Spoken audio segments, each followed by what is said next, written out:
Okay, good evening. Welcome to Cooper Gallery. And my name is Sophia Yadong-Hao, and I'm director and the principal curator at Cooper Gallery, which is part of the University of Dundee. So it's really wonderful to see many of you here, despite the weather, joining us this evening for the third event, which is a part of our Weird Economies and Scotland event series accompanying Bahar Nourizadeh's solo exhibition at the Cooper Gallery, the Debtors Portal. So this evening's event is titled Right to the City, Art and the Production of Space. The discussion will expand on and explore more deeply many of the ideas and the questions raised in Bahar's exhibition and in the public event we have been hosting in the past few weeks, which has focused on how speculative capitalism and the neo-imperialism shape our lives, our social relations, and the culture spaces we inhabit. So at a time when brutal neo-imperial power and violence continue to devastate lives in Iran, Gaza, Ukraine, Venezuela, and elsewhere, I would like to reiterate Cooper Gallery's commitment to creating spaces that support the formation of global networks of self-organized communities of critical inquiry. So through these spaces, we hope to foster collective thinking that challenges dominant neo-colonial and neo-imperial narratives and opens up possibilities for practicing resistance and imagination in our everyday lives, to note Henri Lefebvre, whose ideas will be unpacked shortly. So now it gives me great pleasure to welcome our speakers this evening who traveled from across Scotland, but also from afar. Tiffany Cowan-Dan, Angela Dimitrakaki, Charles Tonderai Modedi, and Bahar Nourizadeh, the artist of the exhibition. So whom I believe share Cooper Gallery's commitment and will bring their reflections on the practice and the possibilities of the right to the city, to this very community at Cooper Gallery. So the roundtable will be chaired by Angela Dimitrakaki, who will introduce the speakers shortly, but I'm honored now to have the opportunity to introduce Angela. So Angela is a writer and a professor at contemporary art history and theory at the University of Edinburgh. So her work engages with both Marxist and feminist perspectives on art, culture, and society. Angela is also a long-term supporter and a collaborator of Cooper Gallery, a consistent inspiration for us. So Angela's thinking and practice has accompanied Cooper Gallery's program on many occasions through public events as well as the behind-the-scenes brainstorming. So Angela's most recent work, which is a book published last year by Boluto Press, entitled Feminism, Art, Capitalism, that examines the complex intellectual dimensions of capital. So the discussions in her book resonate many ideas investigated by Bahar, and it's displayed in our study room next door. So I also believe we actually secured some copies of the book. Is that right? Yeah, have we got some copies of your book? I believe so, and which can be purchased at the front desk. So now, without further ado, I shall give the floor to our speakers. Thank you. You're welcome. You, Sophia.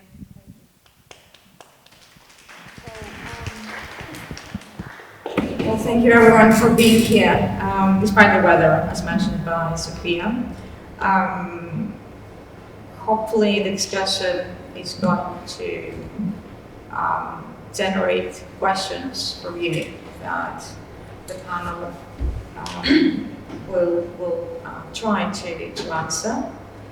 But I will give a little bit more, unpacked introductions of our speakers So first, Tiffany Kian Dunk, who is from the same university, the University of Edinburgh, is a lecturer as me, lecturer in landscape architecture, and works at the intersection of landscape studies, post-humanism, urban theory, settler colonialism, and decoloniality.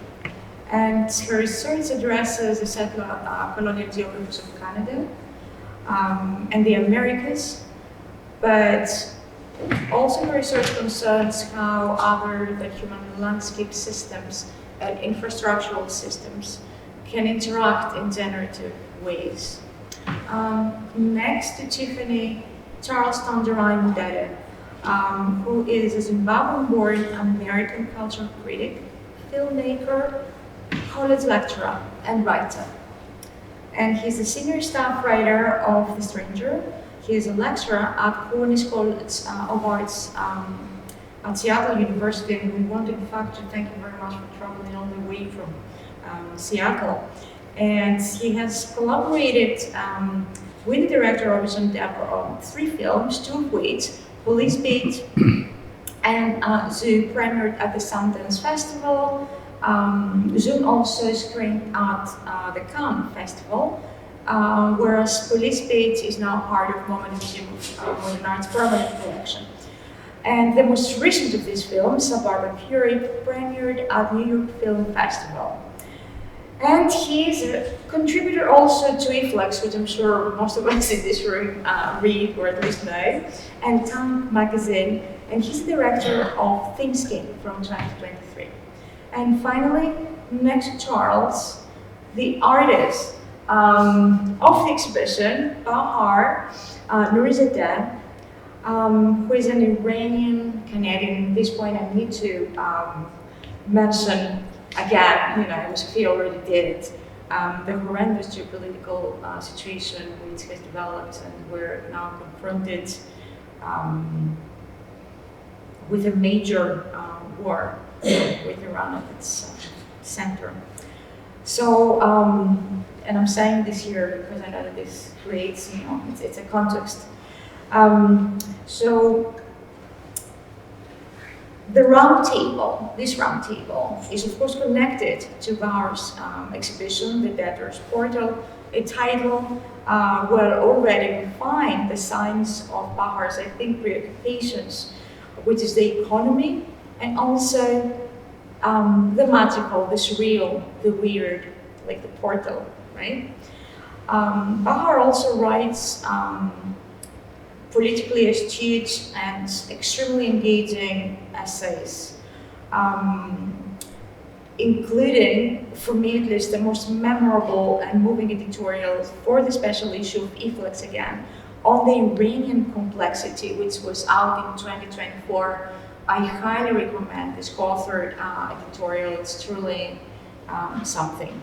And I think Bahar continues and extends an avant-garde line of critical engagement that refuses to succumb to, the water in which we swim, which is anti-intellectualism, but as it also refuses to not make exciting, cutting-edge, and visually startling works. A film like Free to Choose, which I watched in this room recently as part of the show, is not easy to find in contemporary art, but it's here, she's done it. It's a scary film in some ways, like a warning arrow shot from a past to a future modernity through our times, and a future city, and a future right city, if such a thing is going to exist. So, I'm going to start with the questions to the panelists to initiate the discussion. And first I have a question that I hope all of you will want to answer. I want to take the title of the panel, which is The Right to the City. It's a famous phrase in a book title, a pamphlet really, of French Marxist Henri Lefebvre, and it's from one of my favorite years, 1968. a lot of things were happening at the time that encased hope, involved hope. And I want to ask, how does this phrase, the right to the city, which was kind of coined at that moment of hope, we had the student movement, some part of the world that was together with workers, etc. How does this idea of the right to the city relate to your own work?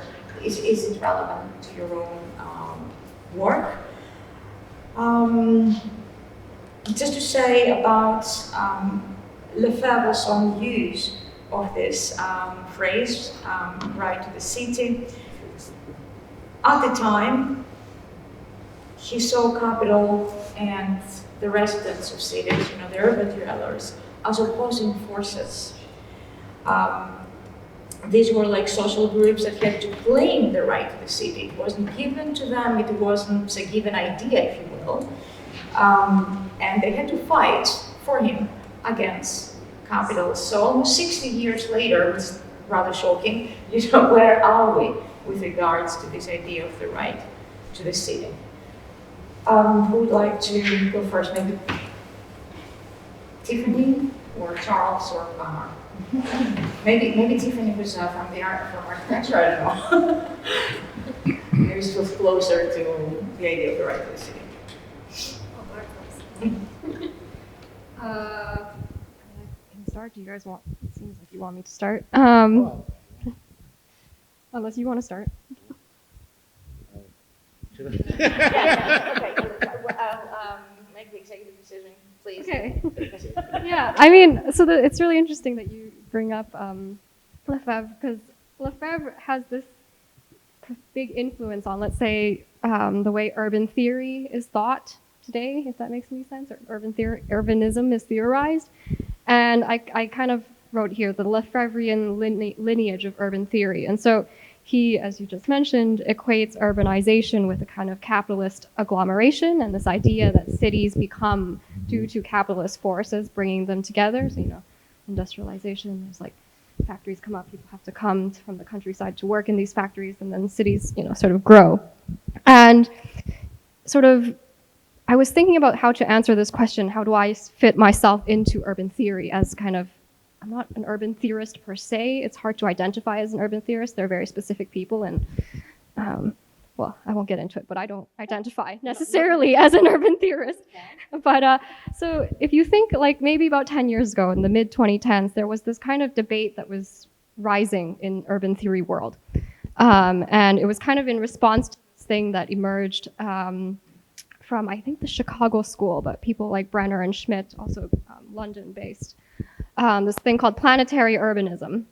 And they had this idea that urbanization is a process of capitalist agglomeration that has become the basic parameter for all social and environmental relations on the whole planet. And so there was this idea that there was no space that is not touched by the processes of urbanism. And for them, the process of urbanism was very, very much tied to the process of capitalism. And so they had this idea. And then there were these other people that were also urban theorists, except they were what they would call themselves the kind of post-colonial urban theorists. And these are people like Ananya Roy and Jenny Robinson and McFarlane. And they were like, well, actually, that's a very, very Western imperial sort of way of approaching urbanization and urban theory. And it needs to, and we are here to say that it needs to be intervened on by theorizations from the global south. And so they had this whole, we are doing urban theory from the global south, and we need to introduce non-Western perspectives. And this was their sort of critique of universalism. So if planetary urbanization says everything is touched by urbanism and therefore capitalism, and they're saying, no, actually, cities should be theorized in their particularities. So cities from the global south, they use this as a kind of critique of the universalism, I guess. And then I come in here. So I was reading this post-colonial geographer named Tariq Jazil, who's based at UCL.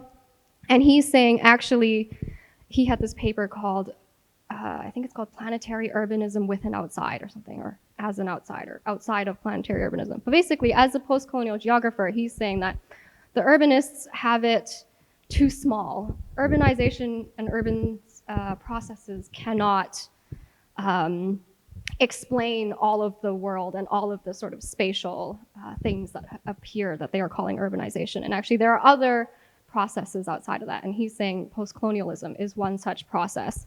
And so I guess this is kind of where I fit in as well. So if the urban theorists from the north are saying everything is capital, and then the urban theorists from the south are saying, well, actually, there are sort of colonial power dynamics here that we're not considering. And so I would say, actually, working as someone who primarily works in the global north, but also thinks about colonial power dynamics, we can also think about settler colonial power dynamics happening in cities of the global north, if that makes any sense. And so that's kind of what I was thinking when you were mentioning this Lefebvrean right to the city. What does it mean to have, where are we today with the kind of right to the city? And yeah, even in the global north, we need to think about dynamics of coloniality and how these things have impacts on urban spaces, including people's relationship to urban space, which is the sort of core of the right to the city. That was a very long answer. It's a bit of a long answer. So are you saying that there are like different ways of interpreting right to the city? Yeah, I guess I'm trying to say that this right to the city idea, maybe the Lefebvrean version of it, is too much tied to capitalism as the only thing that's wrong with urbanization. And I think there are outside forces here that are maybe need to be added to the discussion, which I think Bahar actually does really, really well in this exhibition. So, yeah. Okay, we'll come to Bahar, but first, Charles, on this question of the concept of the right to the city and how, if it's relevant to your work, to your thought. Yeah, I haven't read Lefebvre in a long time. I think the last book I read was Production of Space. Yeah, What was it? it's like later. Yeah, and then and I read Right to the City as well a while ago, and then I think David Harvey sort of continued his work and sort of passed him on into, brought him into my awareness. But I'm not part of that school, and but I am interested in the subject of the right of the city from another direction. Now, I have two things I do to myself. I always try to say, don't lie to yourself. What the hell are you? And don't lie to yourself. Don't kid. Just get to the bottom of it. I mean, it may be horrible what you come up with. And so one such question is, do you live after you die? And you say, no. And then you say, well, if I don't live after I die, that means I never lived at all. Yes. So I have to live with that. When I died, I never existed. And so that's a step, right? So the next one is to say, well, what kind of culture made me? And this sort of goes back to Zimbabwe, weirdly enough. When I was a boy, I sort of had a mixed background. My parents were educated in the USA. And so I spent my childhood, although I was born in Zimbabwe, I spent my childhood in Washington, D.C. primarily. And when we went back to Zimbabwe after the war in 1980, I saw all these things, all this bananas, sugarcane, avocados, all sorts of fruit, guavas, gooseberries, and I thought they were all African. No, this is very important actually.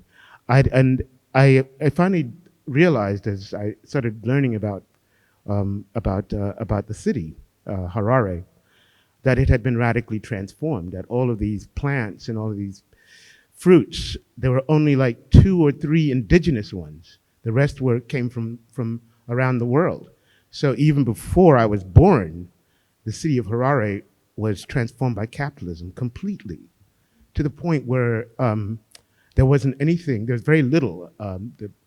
the jacaranda trees, everything came from some other part of the world, from Asia, from corn, which we say maize, or came from the Americas, and so forth and so on.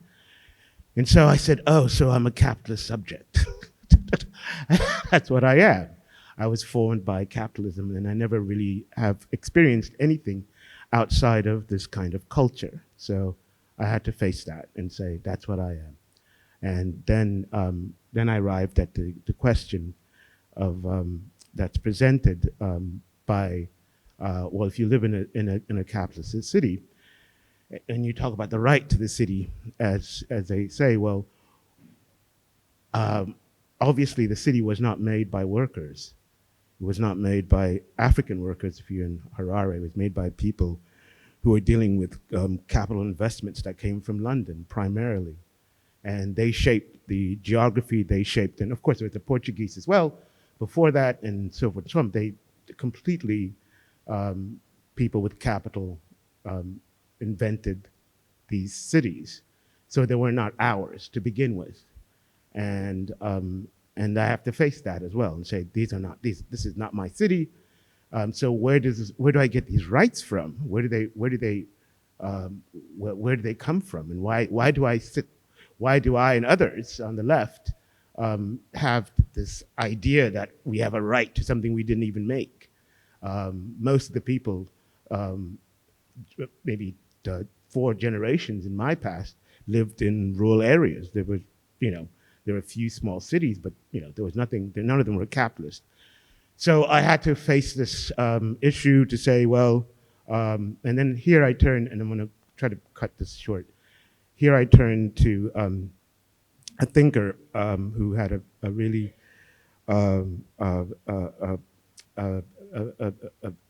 bit of a big impact on my thinking, and it had to do with sorry. I'm going to get this correct.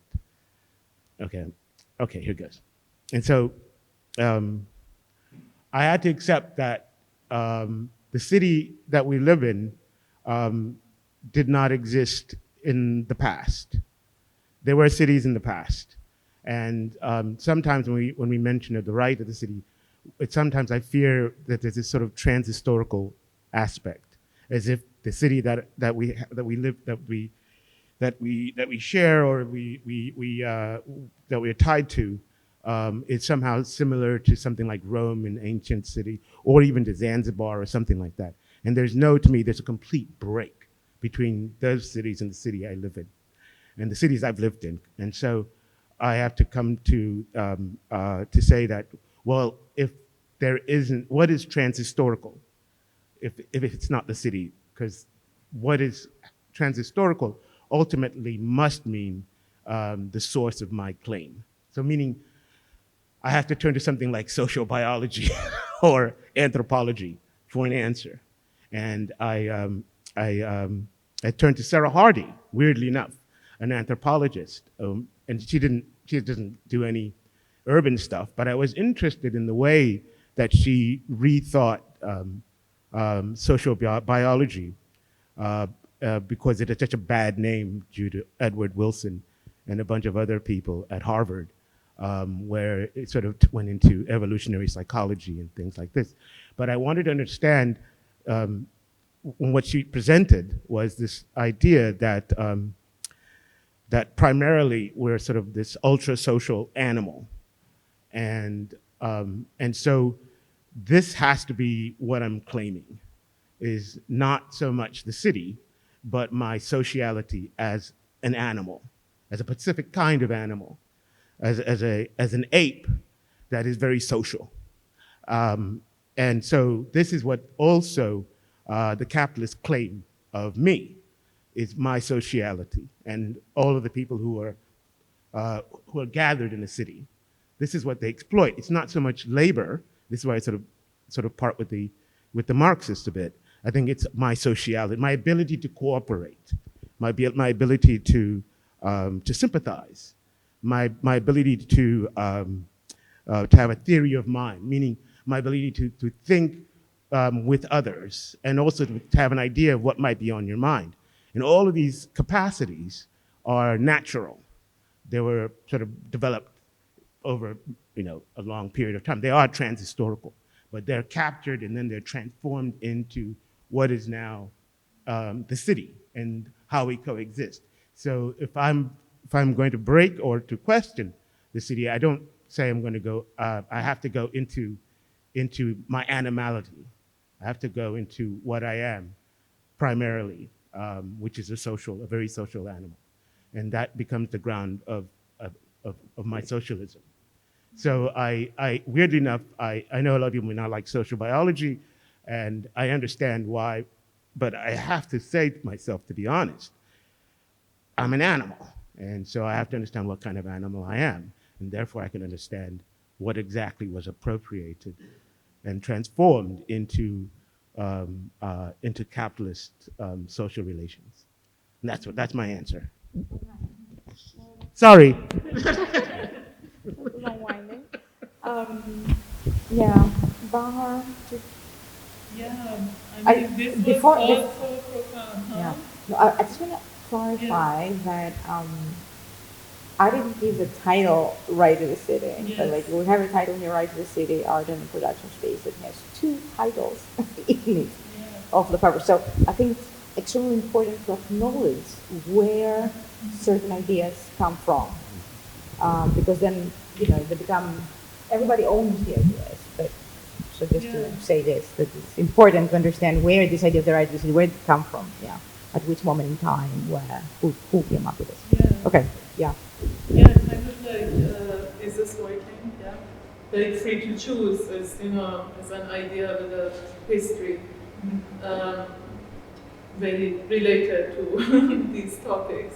But the answers were so profound, and I'm trying to kind of link what I've been thinking about as an artist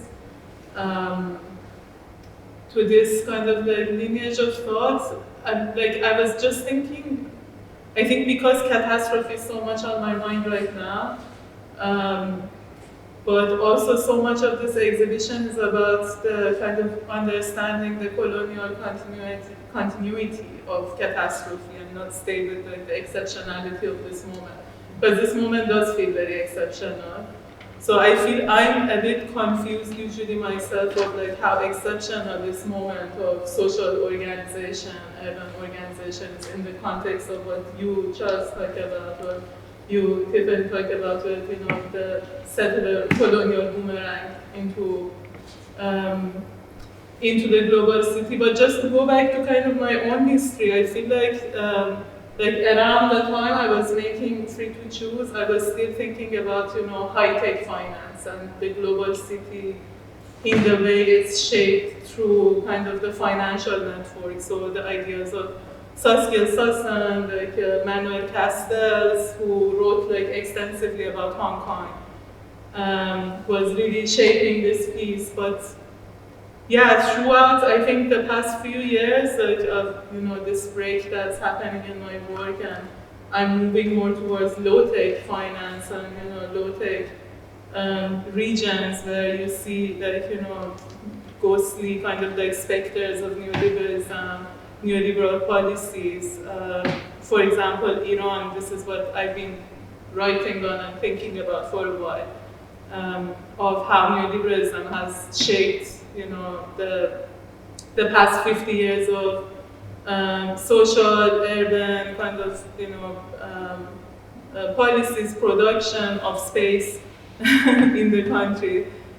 And maybe like here, I feel like, three like visions of catastrophe kind of like have become more like pronounced for me. One is like thinking along like someone like Mike Davis, the slum. The slum is very present in all the riots of the past kind of decade or so. When you like look at the kind of the social dynamics of where kind of movements are formed, they're always kind of like you can trace them back to the way the city expelled a part of the population towards these exteriors. So this is something that's kind of like, and then we come to this moment of like the January massacres, the protests and then the massacres, which was very much about exactly this problem of, a certain part of the population has become kind of like rendered surplus. And yeah, a left that's not very much kind of like functional for different reasons. So it's just, we kind of like scroll into this like chaos. The other kind of vision of crisis is the environmental, ecological collapse. So this like mass movements out, towards the livable areas, which is just a very small region in the north now. So from the south of Iran, there's like this mass kind of migration. While we could observe these, movements, because right now, like with the war, there's no way to even keep track of what has been happening, and like the work that the activists were doing is completely made impossible. And then maybe, this is more of my dystopian visions, the zone, which, is also very present, speaking of the colonial continuity. Hong Kong was like a kind of a predecessor of the zones that happened that took shape in South America, the special economic zones, like this kind of like, state-led kind of like corporate model of turning like entire countries into like a corporate project. But this is a vision that's, you can, since Gaza was happening, like that was something that everybody was talking about. It's very likely. And yeah, I think basically this work, Reuter in Tehran, this unfinished work started from that vision, from a kind of a comic, like sci-fi story, short story that I kind of like happened to find. It's in Farsi, so unfortunately most of you can't read it.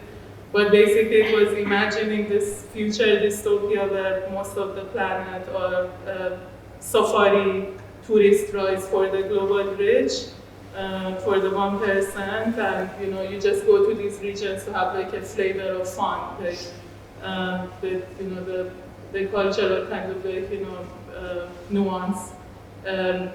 Yeah, so this kind of like the tourism industry, the zone, like I'm just bringing the catastrophe into the conversation. But Okay. I mean, our cities, and I think probably that's why a lot of people are here, is because we're experiencing in the cities where we live terrible problems. So to say I have the right to the city, this must be always something concrete. We have extremely expensive rents. People are constantly being pushed out of the city. We have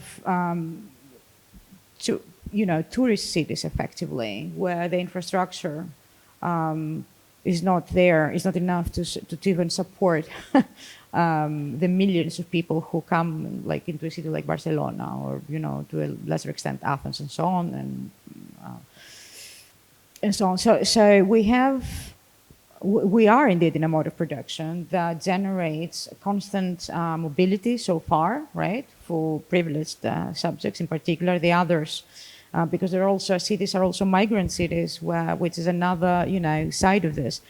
So the thing is that if all the subjects of a city have the right to the city, there's always some kind of like contradiction and conflict in that, and this is what's really I think brings this idea of like right to the city highlights, like who actually has the right to the city. Is it possible for everybody who is a resident of a city to have the right to the city? Or are some rights antithetical to some other rights? So that would be one way to start thinking about the right to the city that I asked about. But I want to Bahar, persist a little bit with your work, Free to Choose, which, there we have, I don't know how many people here have perhaps watched it, but we have majestic images of a future city. And the idea of future cities overall is something that consumes, contemporary, not just urban theory, but everybody's like imagination. What's going to happen in the future? Already, like in very early modern film, like Metropolis, right? Which is this incredible film. We have this like futuristic city with skyscrapers, with like flying, I can't remember, flying cars and so on.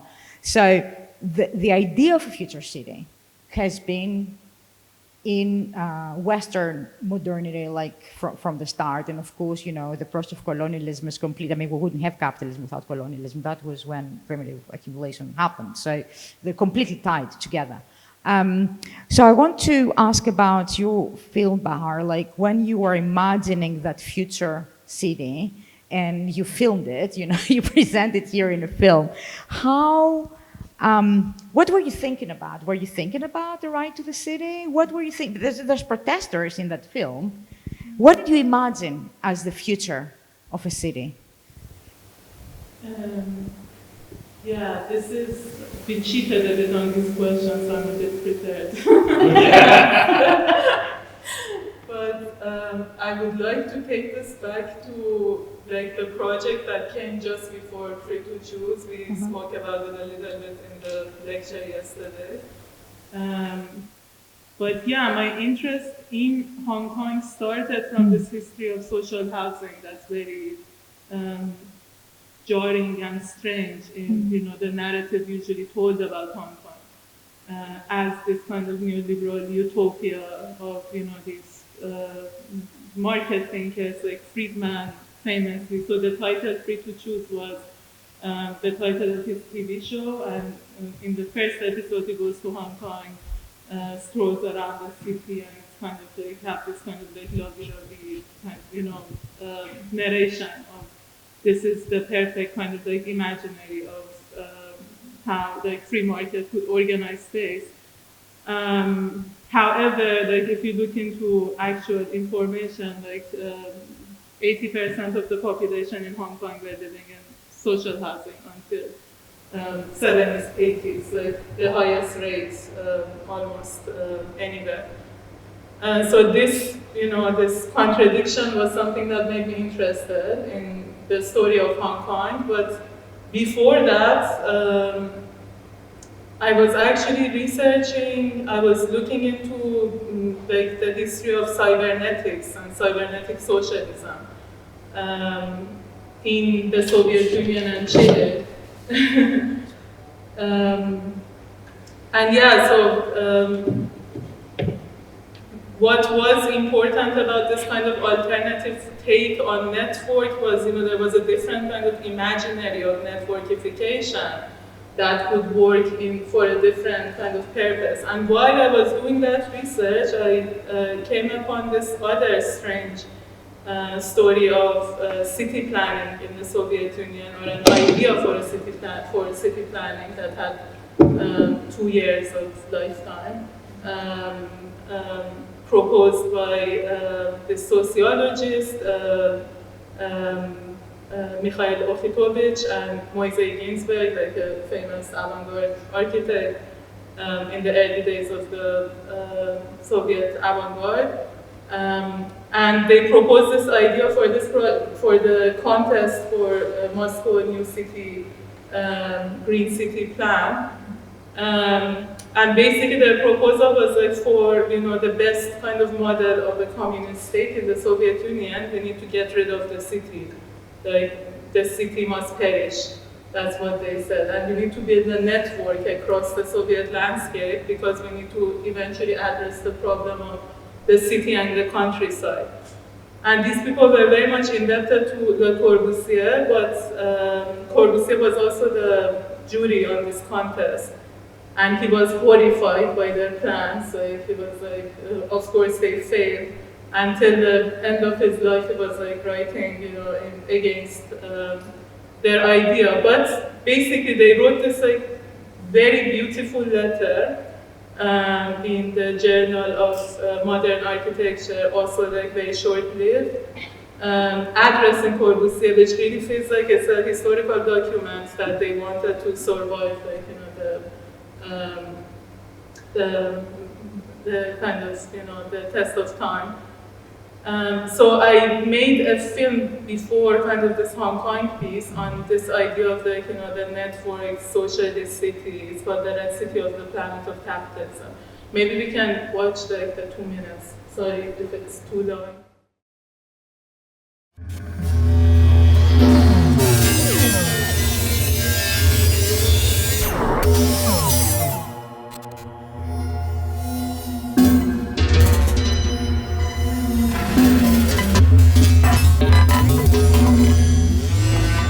Мы ставим диагноз современному городу. Мы говорим, да, он болен, смертельно болен, но лечить его мы не хотим.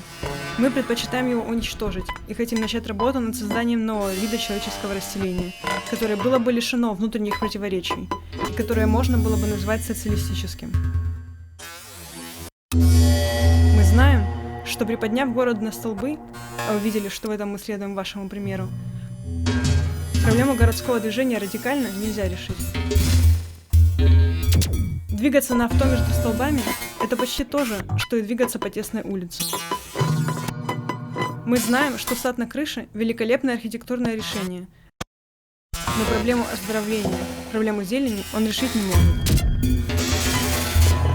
И точно так же мы хотели бы найти решение для жилой ячейки, и не в форме роскошного особняка, и не в виде европейской гостиницы.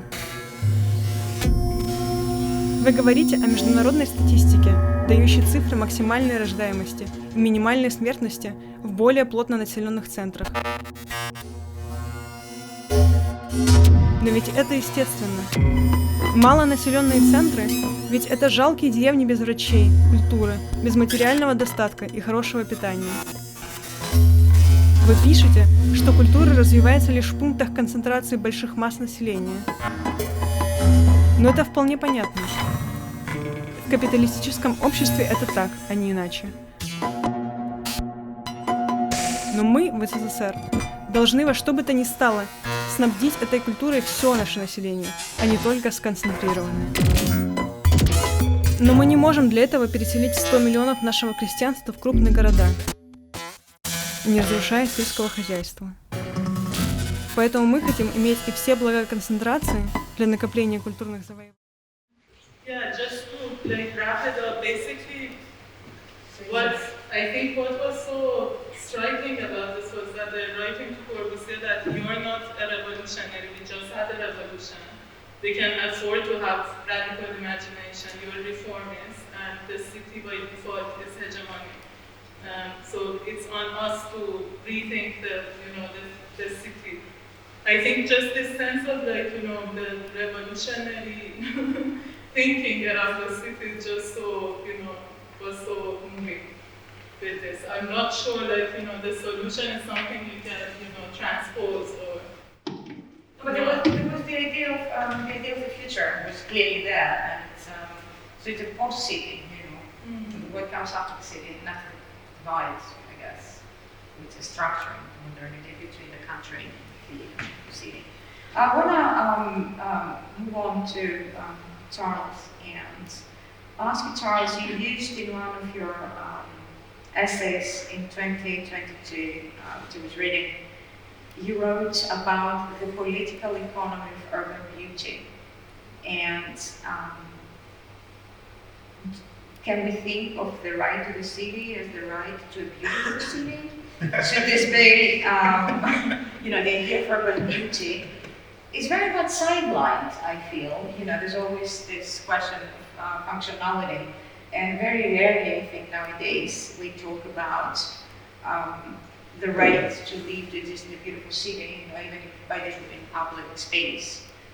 So, I don't know, can we think of a beautiful city of like as a kind of right that we have to it? Or it should become irrelevant given how hard people's lives are? So one thing is I think I write too much because I have to remember when did I write that? I think I was writing about a film by a director, Zia, who's also Iranian American, and he made a film called Know Your Place, and it was dealing with Know Your Place deals with gentrification in Seattle, which has happened pretty rapidly. It began around the late 1980s, just around the time Microsoft became a major tech company. And then a whole bunch of money sort of came into the city. Now, there are two things. Seattle's a beautiful city, and that's what I was thinking. And for a long time, the core of the city was very diverse, because a lot of the white middle class moved to the suburbs and sort of left the city to people of color, as they say in the States, or, Asians and Black Americans and African, Black Africans, and so forth and so on.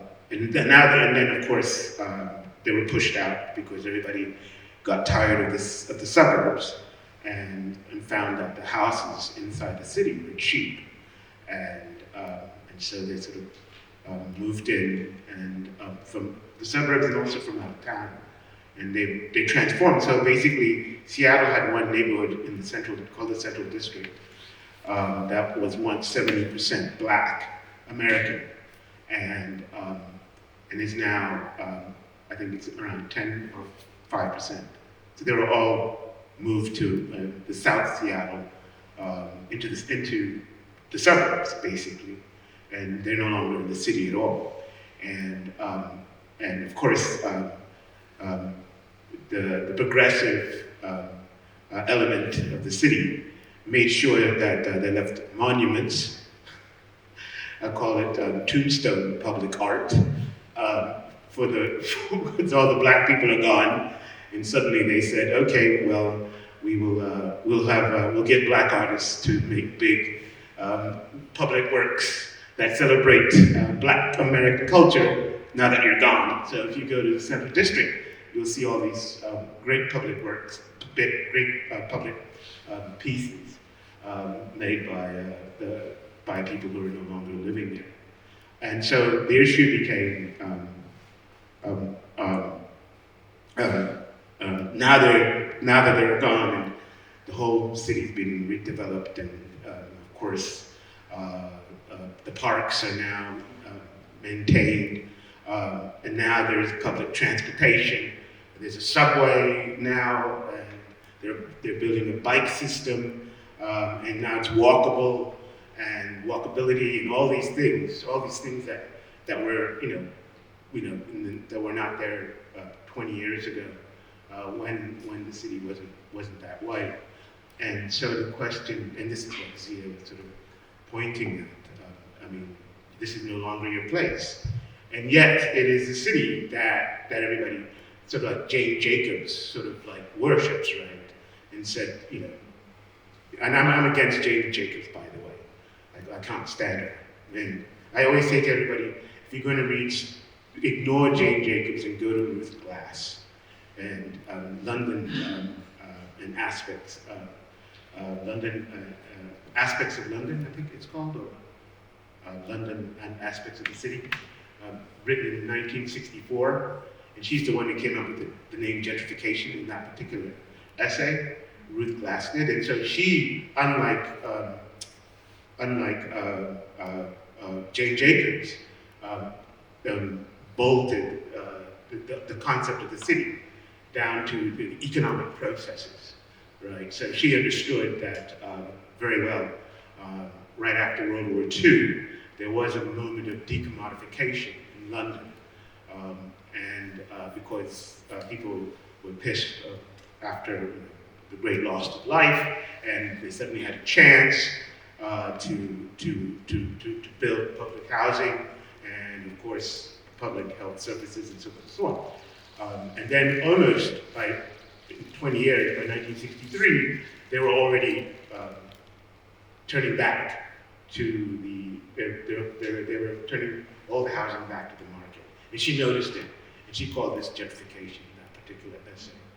And so Jane Jacobs, on the other hand, didn't have an economic program.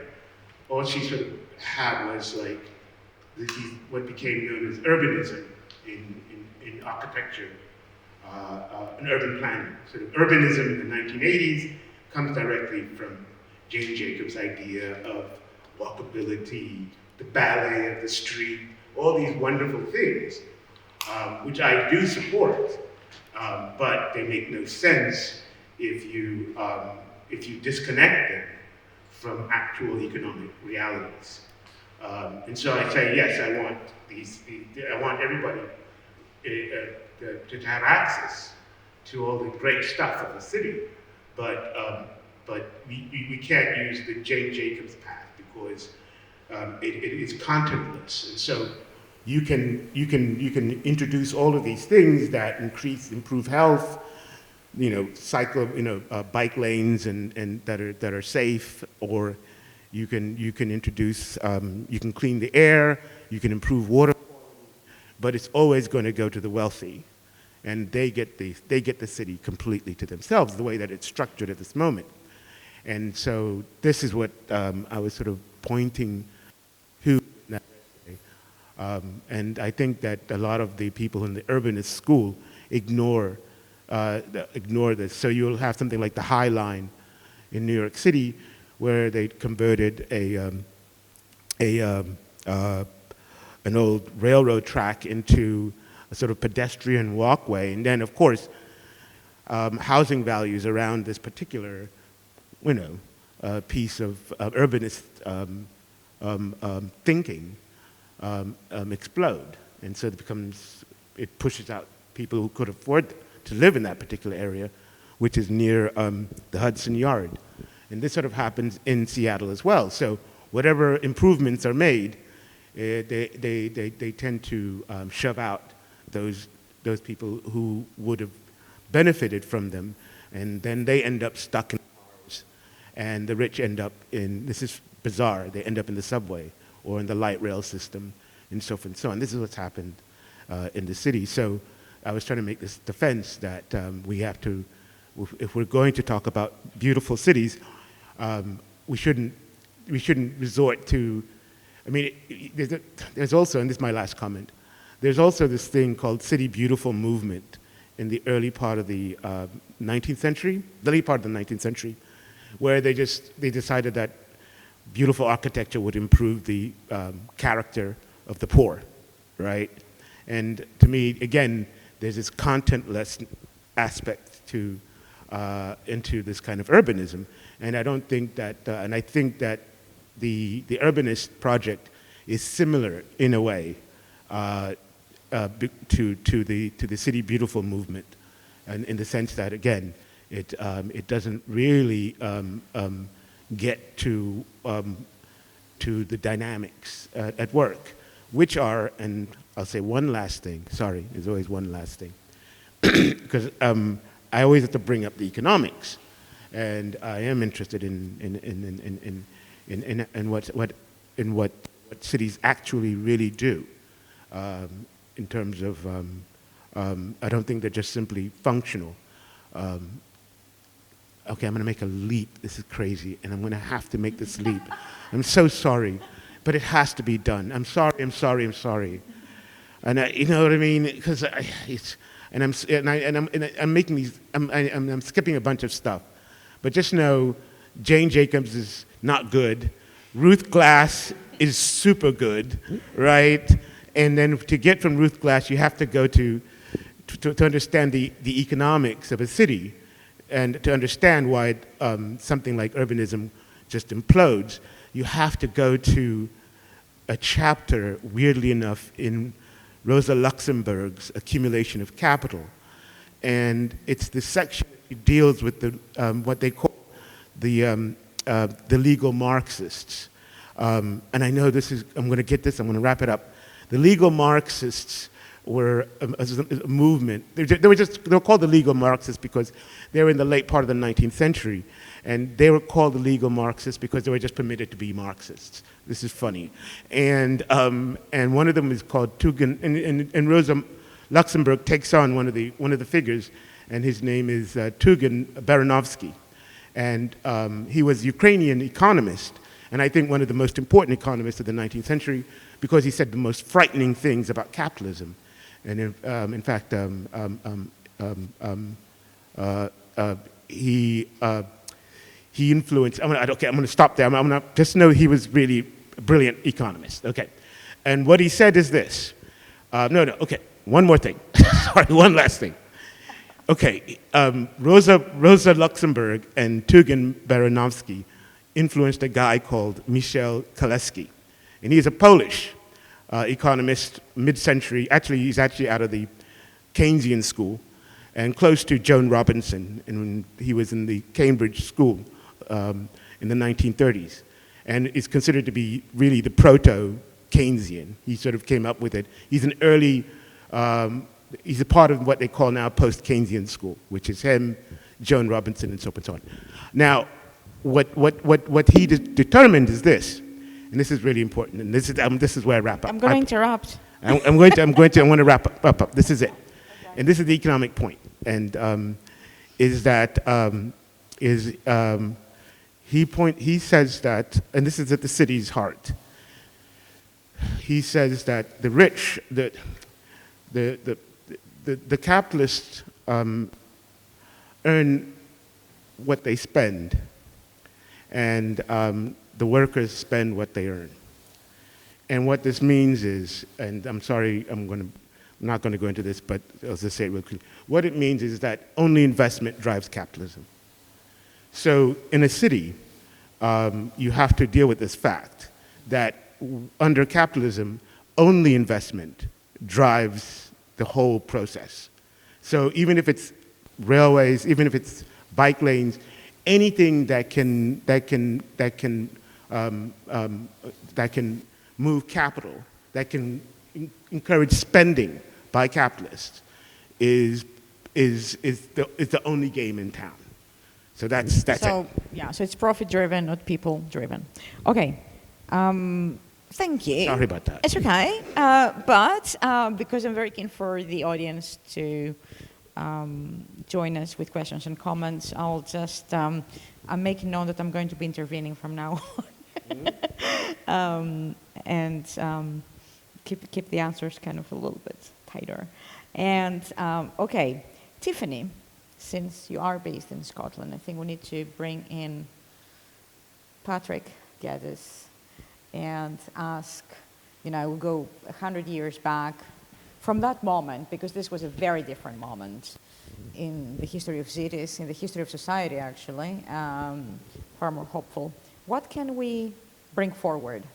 Can we bring something forward or not? Bringing forward, I don't know, maybe we'll get to that. To the present moment, obviously, we can't take it, let's leave the future city out of it for a moment, but... Yeah, okay, so going back 100 years, actually 110, 11 years. So Patrick Geddes is he was kind of many things, but he was a biologist, sociologist, a professor, but mainly the thing that we remember him for today is that he was a pioneer of kind of regional scale urban planning. And I will apologize if there are any experts of Geddes in the audience today. I am not an expert. You will be getting the landscape architect's overview of Geddes, which is what we teach in the history class that I teach in. But basically, he's most well known for this text. He wrote this book in 1915, 111 years ago, Cities in Evolution. And in this book, he outlines his kind of vision for urban planning. And he emphasizes the use of the kind of regional survey as a tool to understand the landscape in which to plan cities. He emphasizes the importance of something he calls civic engagement and considerations for both social and environmental factors as part of design of urban spaces. And although he does this from a very, I would say, Victorian-esque way, but I'll get to that in a second. The really important thing to know about Geddes, what I teach in my history class and what we tell landscape architecture students today, is that he really brought this thing that we would call today top-down urban planning into practice. The importance of the aerial perspective cannot be lost on Geddes. He was fascinated with this thing called I wrote it down because I could never remember what it's called, the camera obscura. So if anyone's been to Edinburgh and you've been to that tower at the end of the Royal Mile, and there's this camera obscura at the top of it, and so this building used to be owned by the university, and it's where Geddes actually worked. But nowadays it's, because of capitalism, been sold off to some crazy fun house thing, and you can go there and like make weird shapes and weird mirrors. But if you go to the very top, that camera obscura where Geddes worked is actually still there. And if you look at it, it's this really clever sort of mirror trick where there's like a dish, and then you can actually look at it, and you get the entire region of kind of Edinburgh and Midlothian, and I think even you can see maybe North Berwick, a little bit, Berwick maybe, and then so you get the sense of the whole region. And so this was a really key tool for Geddes. He had this idea that if you could understand the landscape in which a city was or in which a city was meant to be, then you can design the city in such a way. And so it was a very, top-down. And out of this, he develops something called the Valley Section, which he actually implemented widely all over the world, in India, all over South Asia, including actually the city plan for Tel Aviv, which he also did. And the Valley Section is actually, it sounds kind of nice. It's like, oh yeah, cities need to be like designed in such a way that they respond to their natural landscape conditions, and we need to consider the environment. But actually, it is a form of environmental determinism, and environmental determinism is basically a quite Victorian, and when I say Victorian, I mean like Darwinian approach to development. This idea that certain types of environments can be considered as backwards or undeveloped, and therefore need to be developed by someone like Geddes, as a British urban planner going into the world. And so when we bring all of this together, we have him revered as kind of a father of modern urban planning, but then also a great sort of dispossessor of the world. And this kind of implementation of the very British grid system, which is kind of how the British colonized the world, is kind of his legacy in a lot of post-colonial cities around the world today. And then I want to bring this to the city plan for Tel Aviv. So he was sort of working with the Zionists to develop this plan for Tel Aviv, and he had this idea that so he would overlay this kind of grid system to make everything very, what's the word I'm looking for? Very sort of organized and efficient, and then there would be sort of parks spread throughout so that everyone could have like clean green air to breathe, and it would be all nice. But actually, while he was implementing this plan, he completely ignored the Palestinian communities that were already there, the traditional urban patterns that already existed in this landscape, and he basically just put forth what he thought was the better developed version of what this place in his mind should look like. And this brings us to today, and we can think about sort of infrastructure development. I lean on this, there's a scholar, Omar Salamanca, I think. Yeah, Omar Jabari Salamanca. And he has written a lot about how infrastructure development and the building of physical, like roads and houses and things, is an expression of settler colonialism in Palestine. And he takes this sort of structure of settler colonialism from Patrick Wolf, who theorizes settler colonialism in the 90s. But basically, settler colonialism is based on this ideology where settlers come to a place to stay, and not only to stay, but to replace the indigenous people that live there. And so urban planning and infrastructure development, which cities are, the building of roads, the building of buildings, is the physical expression on the land of settler colonialism. And so in this way, Geddes' plan is a tool of displacement and dispossession. And it is a perpetuation of a Zionist narrative of the fact that there is empty land to be developed and settled by Jewish immigrants. And this came at great expense to Palestinian communities, which still exist or which, the struggle still exists today. And so, does that bring him to the present day? Yeah. It does, and I mean, it just shows that Donald Trump, this idea of basically real estate, Yeah. does a situation. He just arrives lost at the scene and builds in something which is already there for like 100 years as an idea, and I think that's one thing I want to say. The other thing is how the far right is taking this idea of replacement, and they look at the migrants, and they say, oh yeah, they're coming here to replace us. And I think this is an extraordinary kind of twist. Well, I mean, this is how the far right and the alt right, of course, kind of work, by taking these ideas and kind of twisting them around to, to some kind of like hate post. There's another person called Adam Smith that I think had two separate questions, but I'm just going to ask one question actually, Bar and Charles, because I think both of you kind of like work or implicate Adam Smith somehow in your work. So who wants to go first? Yeah. Nobody wants to go first. Not our strong suit. No. Yeah, totally cool.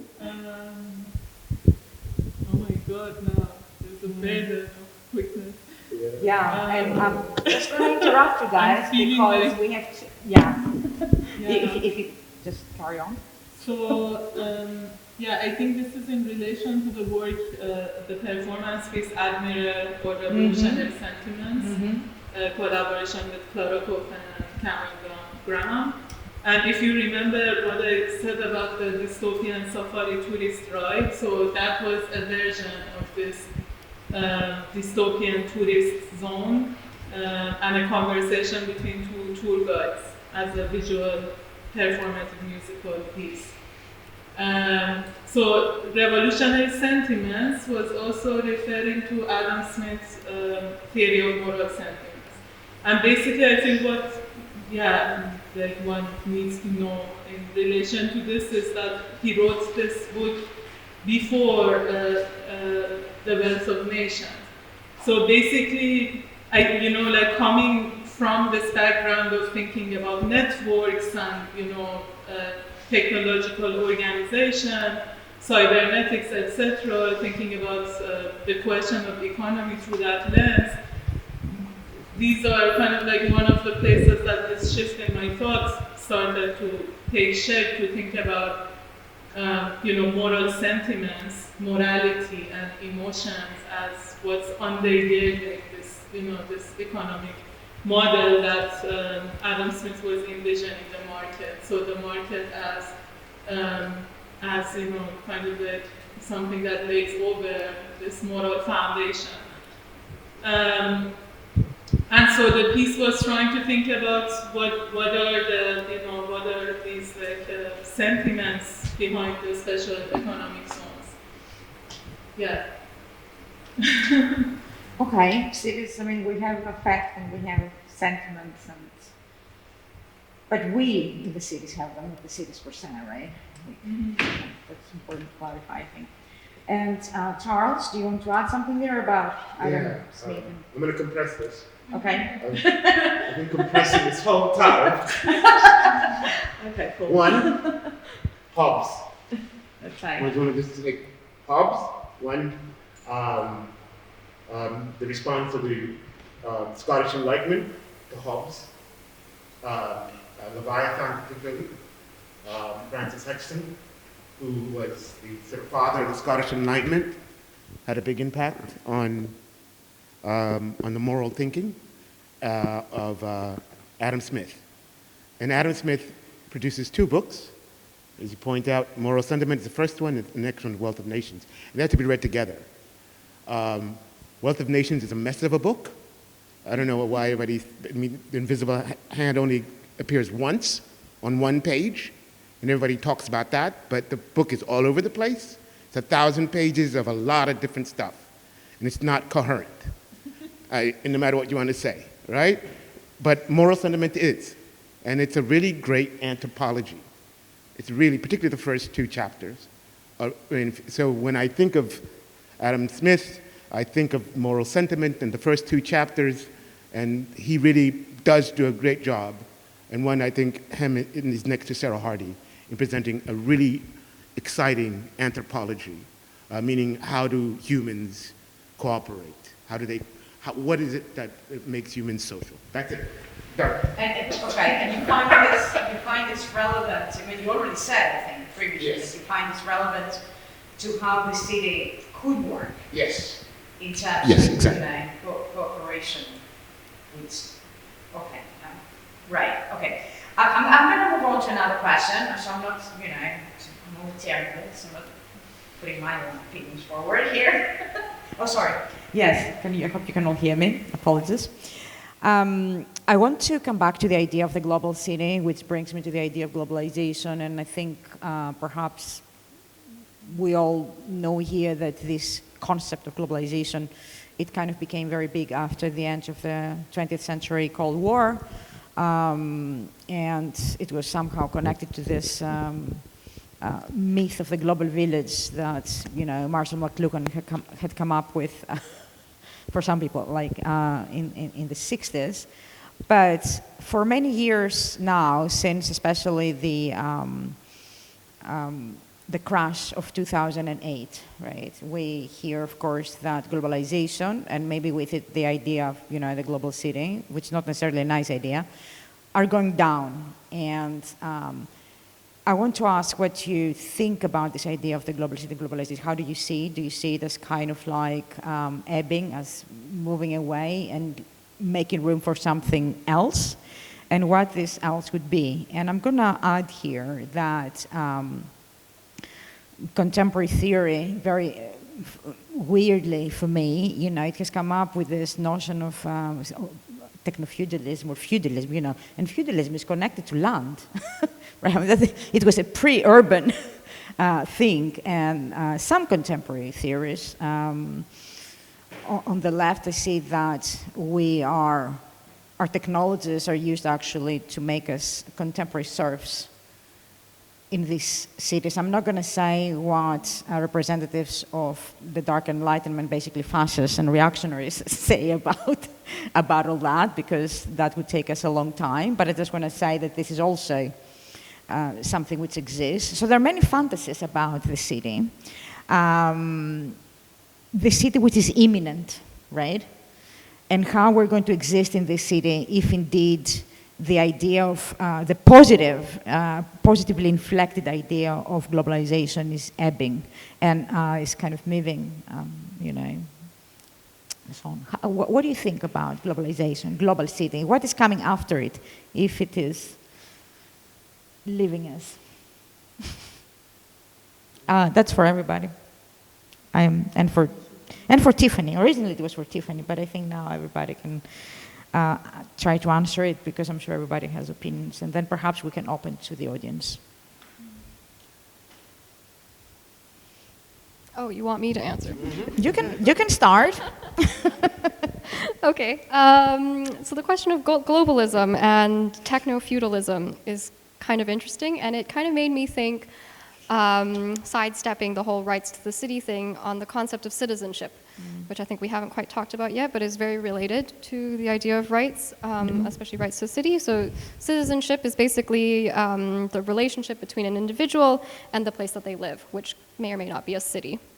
And it's about the kind of rights, responsibilities, and sort of participation in urban life that people can have. And I think that Judith Butler and other sort of feminists from this era can be very helpful here, because they talk about citizenship as a kind of performative theory, or as a performative practice. And so citizenship only exists if you practice it.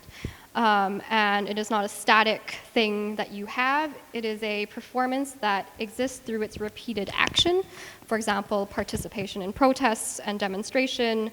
However, there are conditions of precarity, like homelessness or poverty or sort of legal status, that can undermine people's ability to practice or exert citizenship rights. However, nevertheless, it is also a kind of vulnerability to be, or sorry, there is something in vulnerability that causes people to rise up and exert citizenship, if that makes any sense, to protest. And I think in this current moment where it seems like cities are not belonging to us anymore and that there are these sort of forces, outside, which may or may not be these, tech companies or whatever, international real estate forces, I think this kind of, I'm going to the point, which is that activism is still there and there's hope. And I think despite these last few years being extremely, extremely fraught, I think we have also seen a lot of social movements that have come, that have been, people have been taking to the streets in response to a lot of these things. And I find that to be incredibly positive, and I try to be a little hopeful, and I hope that answer was a little bit hopeful. Maybe the voice of nihilism. No. Oh, yeah. Oh, yeah. So, Tesla is on this piece downstairs also thinks about this relationship between I don't know if it's like techno-feudalists or like tech lords, and the production of space. Like, what is this space? Like, Teslaism as this age that comes after post-Fordism, the post-Fordist factory. Like, what is the Tesla factory imagining? So yeah, this relationship between media and space is something that's been on my mind. Like, it's also part of this piece, Reuter in Tehran, because Reuter kind of is like, almost the grandfather of Tesla in that sense. But I think this is like a bit of a dark comment, but it's something that's been on my mind, and I'm thinking of how to formulate it, like maybe as a text or a future project. But for example, when the war in Iran started in the summer, something that was very striking is that there are these, media channels, like Zionist American media channels for 20 years that have been part of this propaganda machine, kind of like feeding in a narrative of liberation through bombs. And it took like a day or two for some people, I wouldn't say the population at large, but for some people to understand that the bomb is happening like right next to them, on their neighbors, that it's very close to them. And this was something that really shifted my kind of the concept of the city, and this is not the global city, like this is just the city, like the social fragmentation that happens via media, that like something so, related to survival, it just becomes so difficult to grasp. So I'm trying to find like a sensible and sensitive way to put this into words at some point, or into a work. Yeah. All right. I've narrowed it down to one thing. Okay. Sorry, it is. I'm sorry, it's hard. Paul Saree, I'm sort of interested right now. I read something just recently, Paul Saree, no, Michel Saree, and he said something that's just haunting me at present, and I'm trying to think of the future through this particular approach. He said that pollution is a form of ownership, and in terms of, and I'm thinking about this because Seattle, of course, is warming up. I mean, we didn't have any snow, and so on. And then you have President Trump, who basically wants to put more fossil fuels, more carbon into the atmosphere. And it seems to me that the destruction of the planet is made possible because we don't see pollution. We shouldn't see pollution as a social cost. We should see it as a form of ownership, as a way of them imprinting their power on the future itself.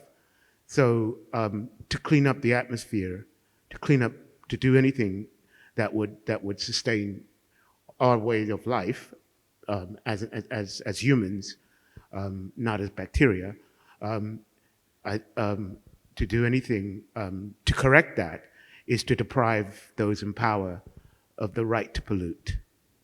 And so there's the right to the city, and then there's the right to pollution. I haven't put this all together yet, but I'm sniffing in that direction. Thank you. So, yeah, it's unimaginable in some ways that cities would change, dramatically, but at the same time, they are hubs for environmental, for pollution, for sure. And in many ways, they're unsustainable. They're very kind of, there are cities where literally you have to be going around with some kind of contraption that allows you to breathe, and this is reality. It's not the future. I want to come to this question of citizenship because it's important, and because I'm not sure that there is a single British citizen sitting on the panel tonight, and I think that it's. I'm a subject. Are you? Okay, I'm sorry. in Zimbabwe. Right. Okay. We were Rhodesia. Okay. I carried a Canadians passport. are also subjects to the British Empire. Subjects, okay. The British Empire. I'm a countryman. Okay. Well, I'm not, and probably not Bahar. Okay, so maybe we have two. From Just the kidding, Empire. just kidding. Yeah. I'm an American. Okay, because I think citizenship has a very concrete meaning, which again brings me to the question of migration and who has the right indeed to the city, because, or to even a protest, we are in a situation where migrant students or staff can be threatened actually when they take part in demonstrations. We have surveillance mechanisms that can make it very possible. So more and more we have a situation where in fact citizenship is weaponized as something, as a narrative of inclusion and exclusion.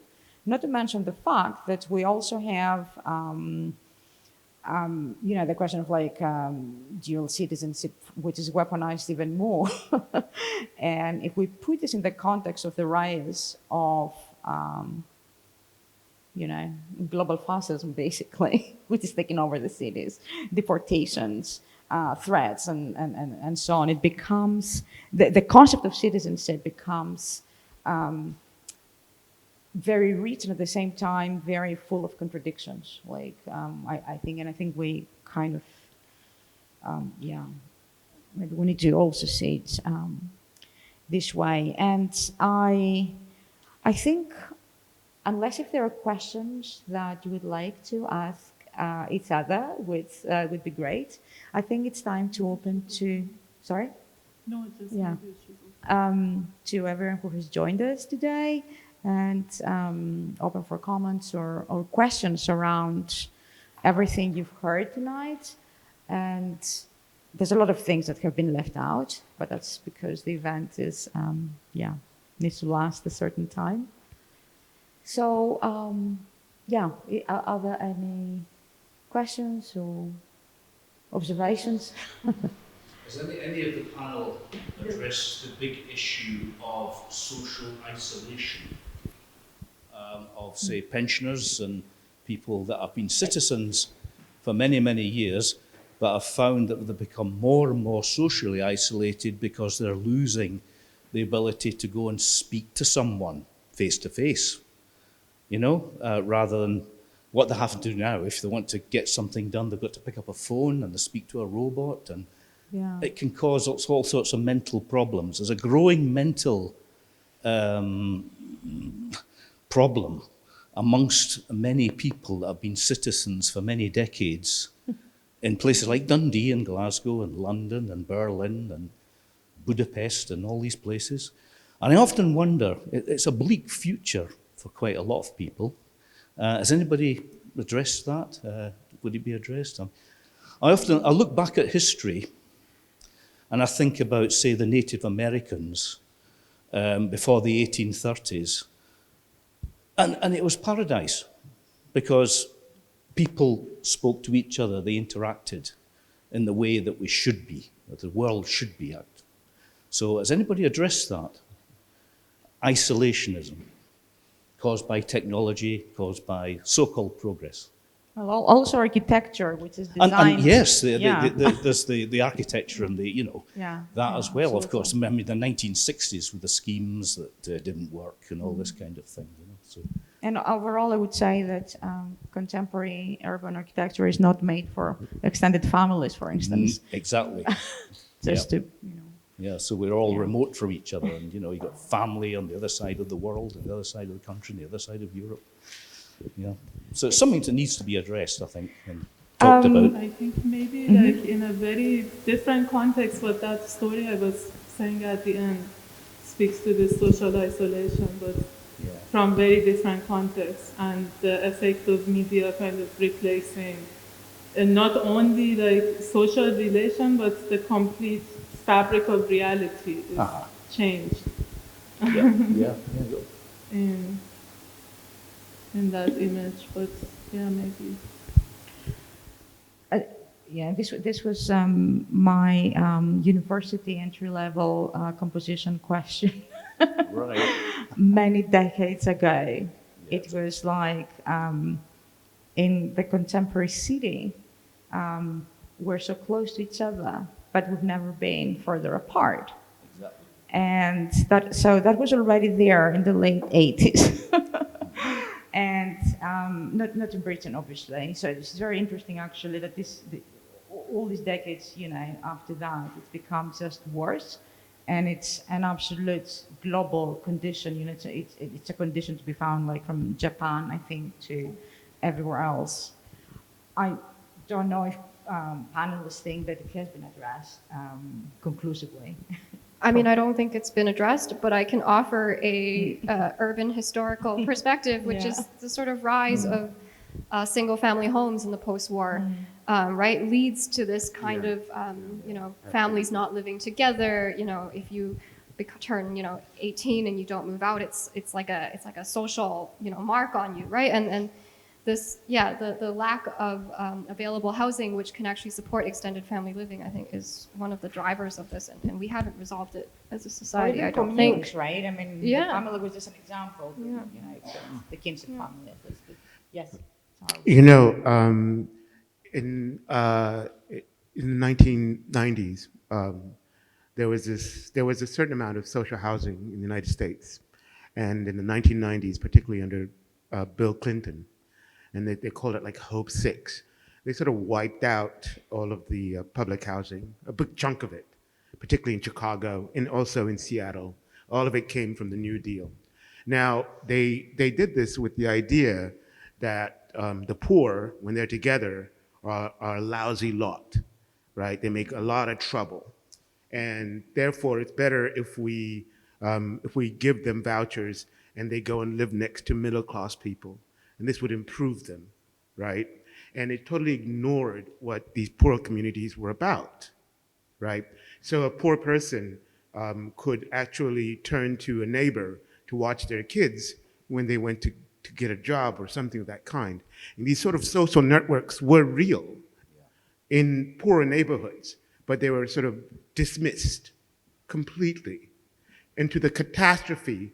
So someone like William Julius Wilson, was a black urbanist, a black sociologist from Chicago, looked at the decimation of these programs to the black neighborhoods. They just lost their networks.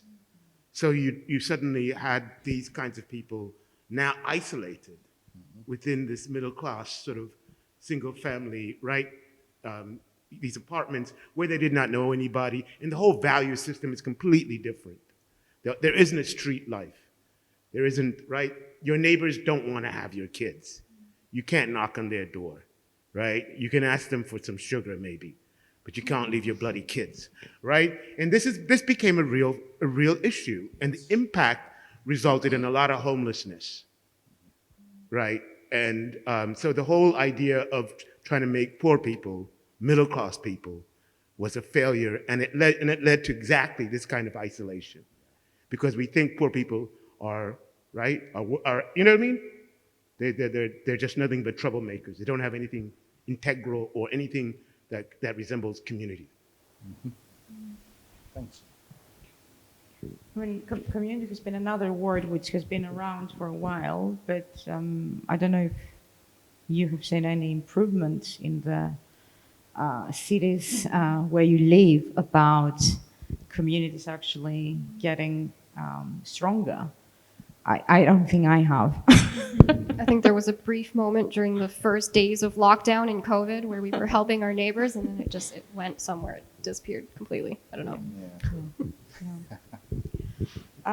But we can come to this. There was another question which I saw somebody raising. Yes, their hand before.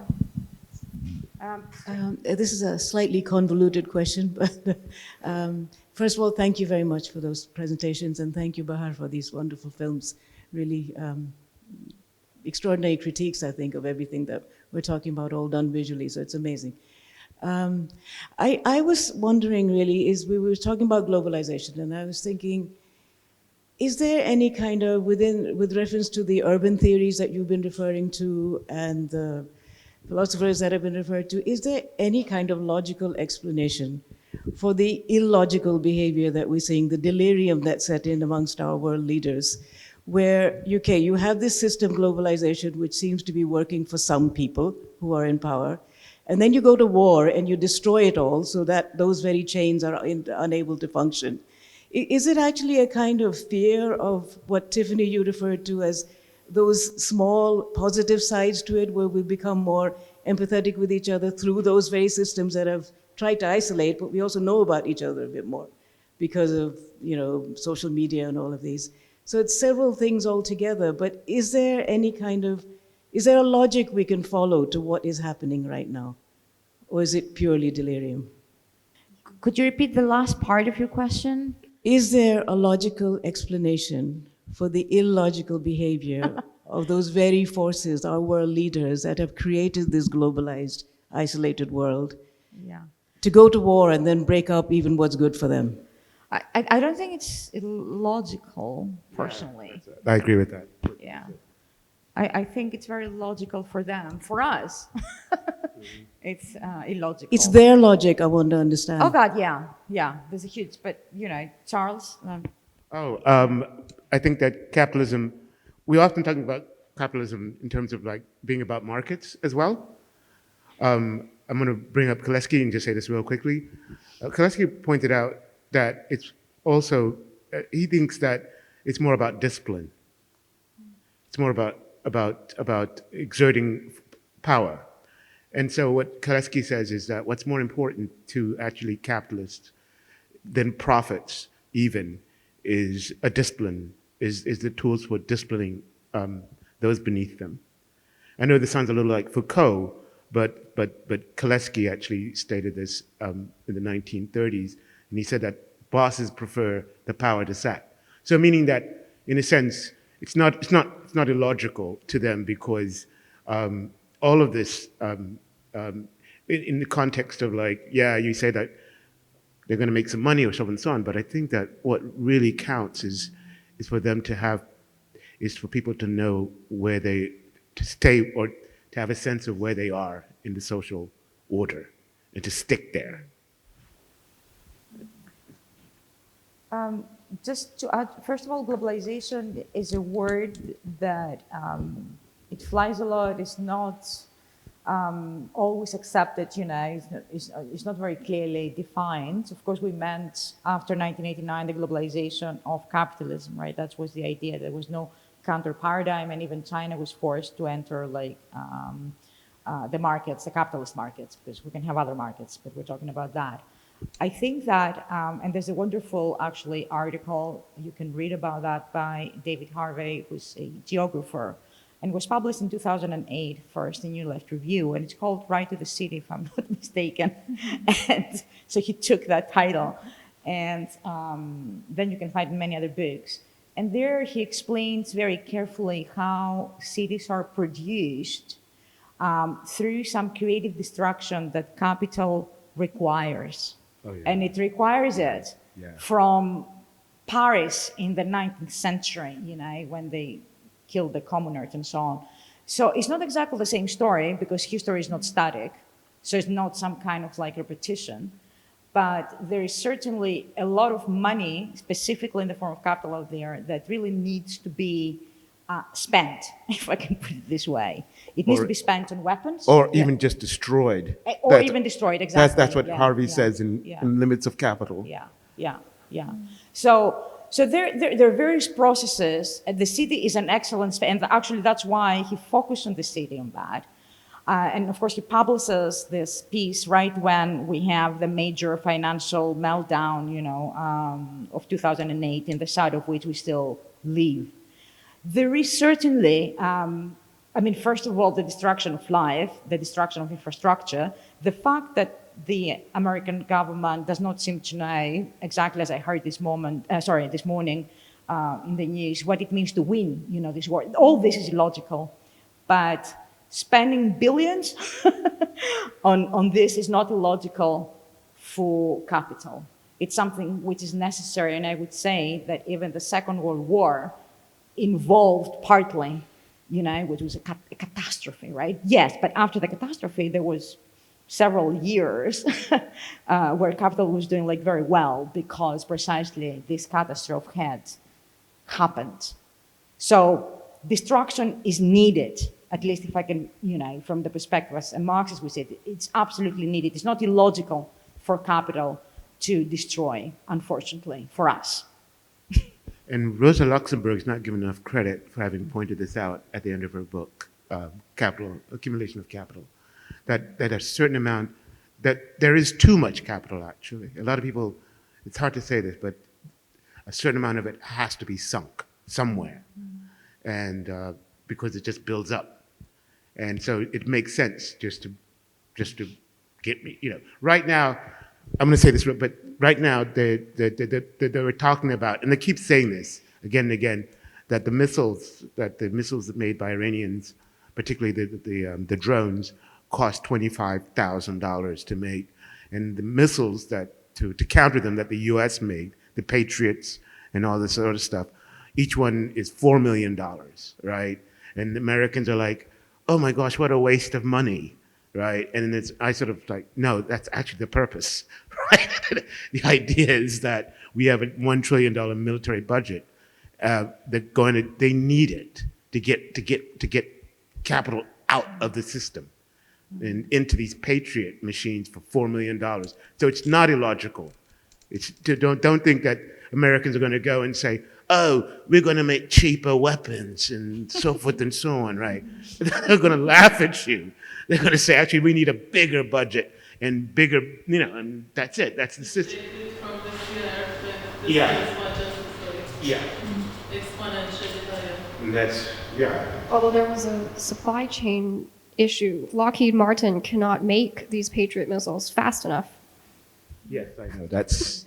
I think this is exactly, it. That suddenly you have this need for production, and another thing which is going to be highly relevant to our cities, to our cities. I mean, to everybody's urban space is of course AI, right? Which is going to take over, and it is already very much entering the fabric of the city. Right? And not just the fabric of Google, when we ask the machine questions and so on. And so I think also this war is not illogical because AI is getting tested and it gets improved. AI is not good when it talks to itself. It needs this interaction with the real world, right? It can't be just a video game, if I can put it this way. It needs to be out there. It needs to interact. We need to feed the monster. It's mandatory.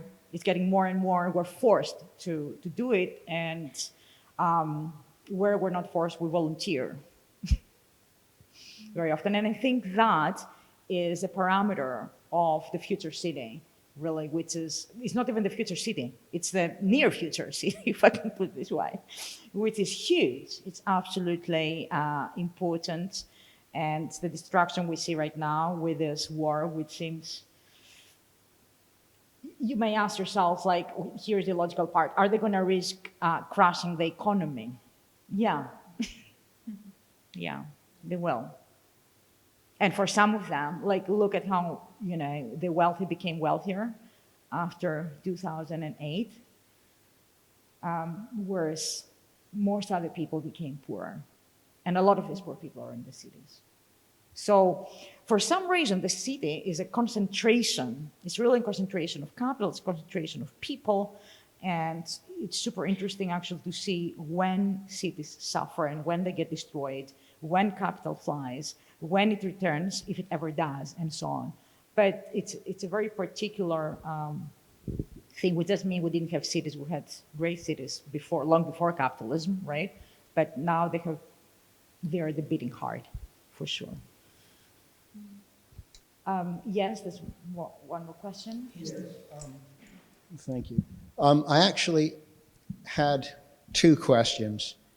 One relating to the right to the city and the other to the production of space. And I was thinking that one way to understand what someone means by something, like what Lefebvre might have meant by right to the city, was to understand what he was writing against. And I think the problem with understanding what he meant by that is just simply because then we can use something like the right to the city more effectively as a tool to address the problems of today. So I wonder what it is he was writing against when he asserts, almost with perhaps not aggression, but at least with passion, that we have the right to the city. And the other question about the production of space, I was just wondering, like, where is space produced? I mean, you can see it's related because one obvious link would be say, oh, it's produced in cities or something, but like, where is space produced? If you're assuming that it's produced, it's not a kind of general universal condition. It's like just everywhere and it always has been. No, it's something that's actually produced. And it is a kind of political question, the where it's produced. You know, it might be produced in cities, or it might be produced in social media, or it might be being produced right now in this room. So two questions, like what did Lefebvre mean? What was he writing against, and where is space produced?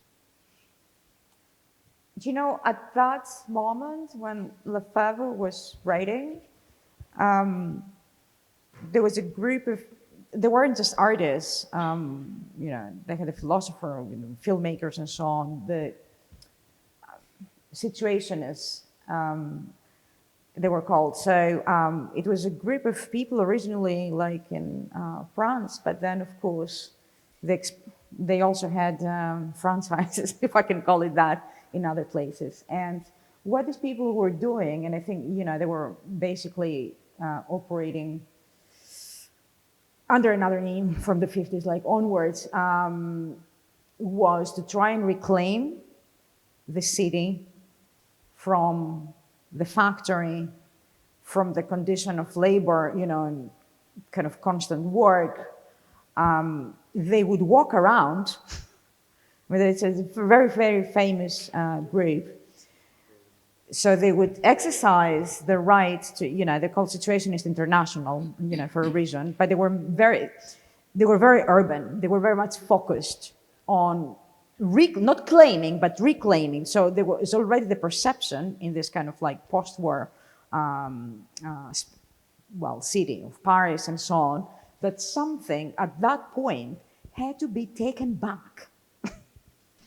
And how would they do it? So they had various techniques, which, I mean, that was obviously before the social media and before the internet, but it was not before the spectacle. They were very aware that the city itself was becoming a kind of like showcase for capital, and that this was a trap.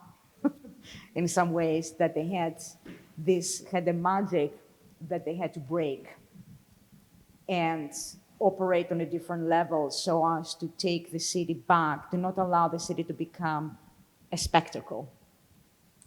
Yeah, so that was their idea. And I think Lefebvre was functioning in this kind of context when he was like writing all this. And I have a big problem with this. All right, the whole thing about beneath the concrete, the beach. I'm not into that. All right, I like the concrete. that's a Bay 68 slogan. But Yeah, okay. sorry. And the derive following clouds and walking wherever the cloud is going through the city. I have another problem with that because, as you pointed out, when you're talking about space and production of space, we have to also think about the people in that space. I mean, the whole notion of drifting around the city is, if you're white, yeah, you can do that. I mean, let's face it.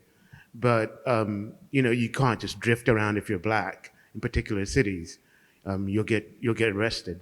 And they would say, well, I'm following a cloud. It just happened to go into a neighborhood that's white. I'm sorry, right? I mean, and and so I've always been sort of like on edge with the situationist because I was like, that's not going to fly, right? In certain cities, in certain spaces within cities. In fact, if you go to certain neighborhoods in the black community, which used to be like, if you in Central District and so on, what you'll find is something called loitering, meaning that it's almost the opposite of the flaneur, right? Of the situationist. I mean, they can't go anywhere, so they have to stand in a particular corner, right? And that's illegal. But it's like if you don't stand somewhere and you drift somewhere, you could get arrested.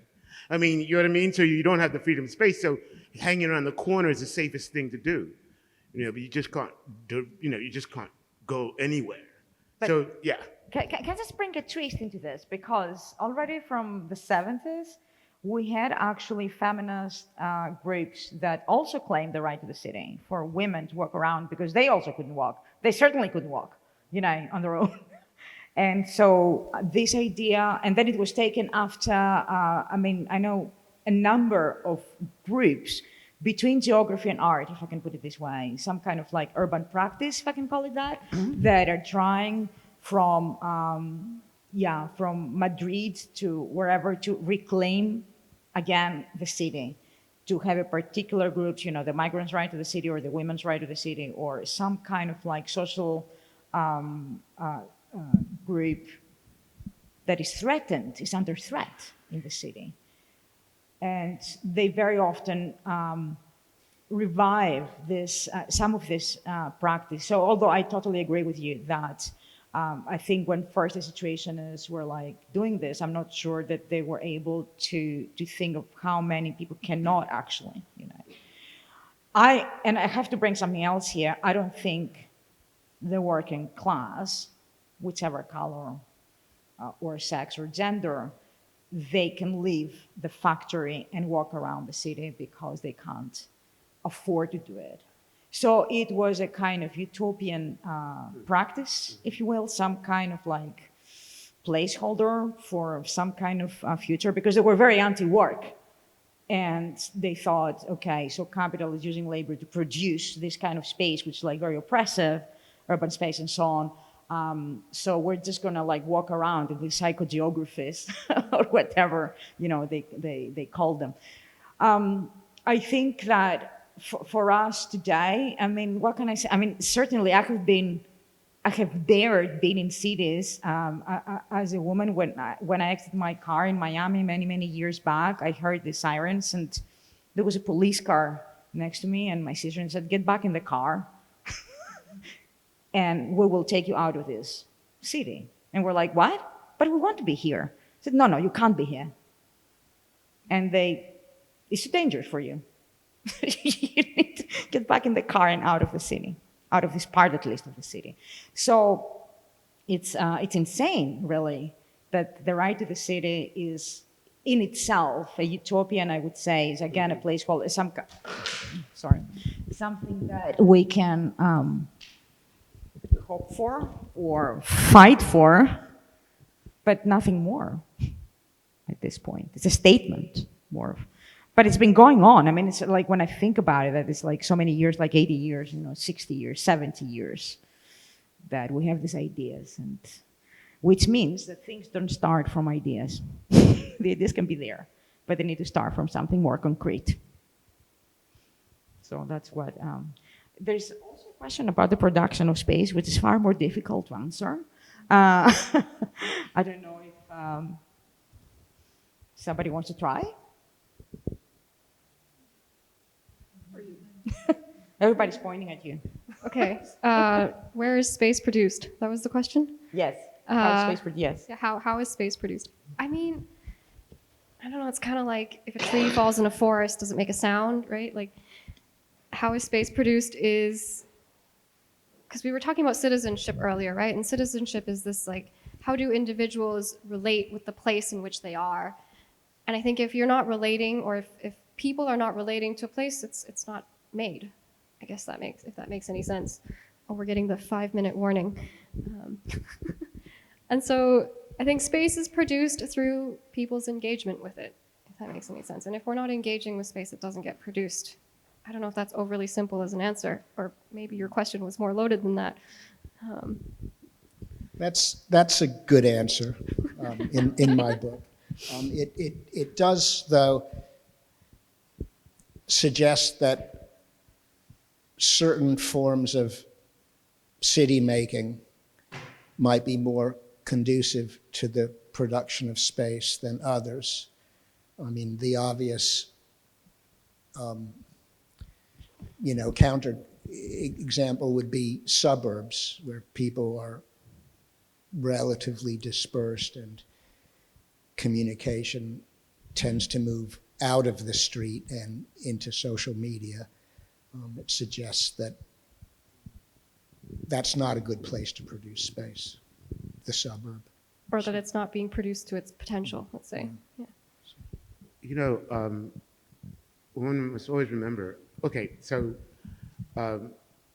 it's easier in the city to produce spaces of luxury than it is to produce social housing.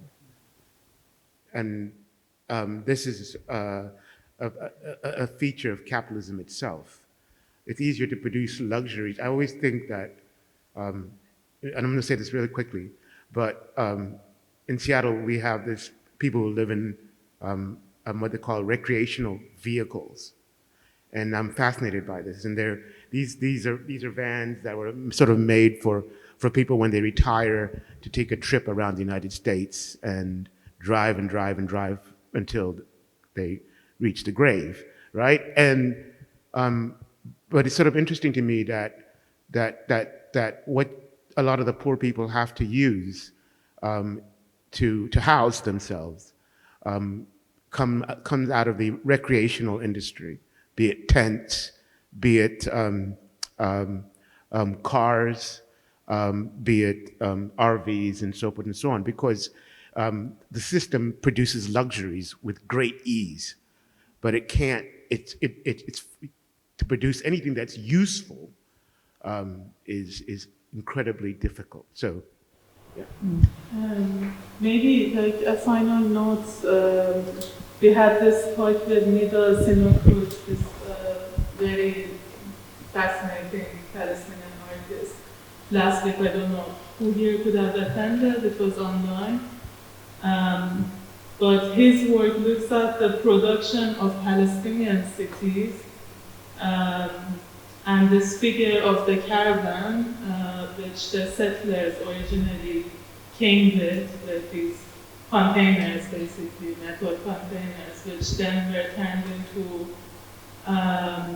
administration offices for the settlers, and then repurposed as billboards in the Palestinian cities. So he traces, the circulation of this material from, the settler economy to the production of the settler city, the city that's taken away.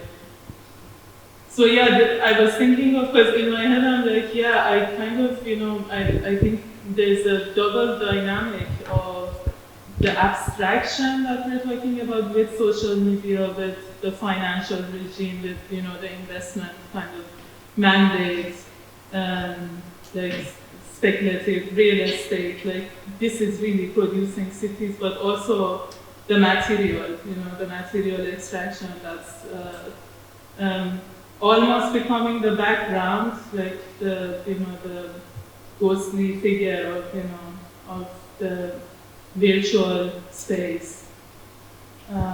But again, this is like the start version. I hope that there's a better way of relating to space. I think Tiffany has a better vision for. Yeah, and the production of space. And I'm just to put this real quickly. Always remember that we don't really. Baudrillard said it best in Mirror of Production. We often talk about finance as our cities are being driven by finance, but what we produce in terms of production and materials is also as fantastic as the financial instruments. So when I say use value, I mean in the USA people buy these big ass, ugly, huge trucks, and they don't do anything useful with them, but they do look like they're going to chop down a whole forest or something like that when they're driving home.